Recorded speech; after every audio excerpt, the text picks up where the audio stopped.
রাধে রাধে বন্ধুরা, আমার ছোটোখাটো আরেকটি মিনি ব্লগ নিয়ে হাজির হলাম। ভালো লাগলে লাইক কমেন্ট সাবস্ক্রাইব করে পাশে থাকবেন। অবশ্যই কমেন্ট করে জানাবেন কেমন হলো।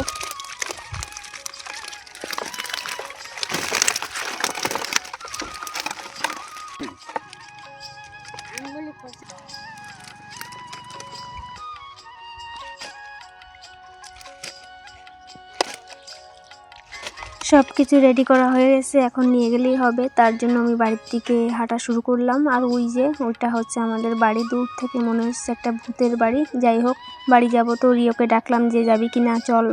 তো এলো না, এসে কিছু ডিম ভাজি করলাম আর কিছু রুটি করলাম। আর মা এসে দেখলাম কি মাছগুলো কেটে দিল।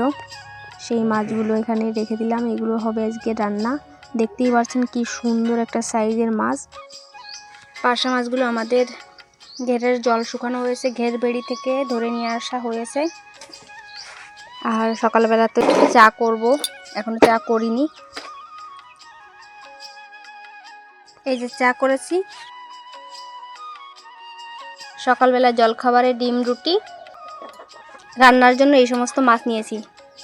বড় সাইজের একটা পুঁটি মাছ, আর এই যে বড় বড় সাইজের পার্শে মাছ, আর এখানে বড় বড় সাইজের নিয়েছি ট্যাংরা মাছ।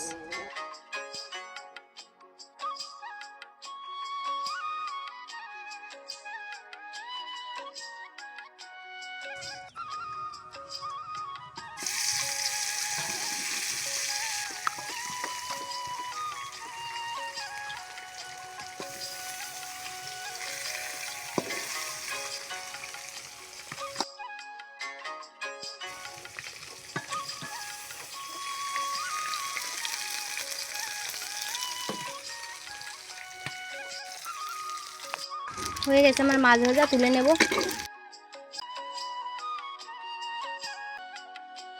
পার্শে মাছগুলো গরম গরম ভাজা খেতে খুবই ভালো লাগে। গরম ভাতের সঙ্গে গরম পার্শে মাছ আর শুকনো লঙ্কা দিয়ে বেশ জমে যায়। যাই হোক, বাকি যে মাছগুলো ছিল ট্যাংরা মাছ, সেগুলোকে এখন ভেজে নেব। এখনও অনেক মাছ ভাজতে বাকি রয়েছে। তো এই অবধি রেখে মাকে বললাম আমার কিছু কাজ আছে, সেগুলো সেরে আসি, তুমি রান্নাটা করতে থাকো। এসে দেখি মায়ের সব মাছ ভাজা হয়ে গেছে আর রান্নাও শুরু করে দিয়েছে।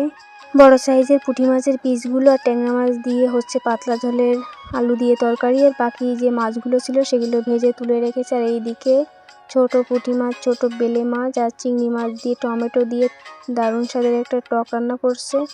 আমার সারাদিনের ছোটোখাটো মিনি ব্লগ এখানেই শেষ করছি। অবশ্যই কমেন্ট করে জানাবেন কেমন হলো। ধন্যবাদ সবাইকে।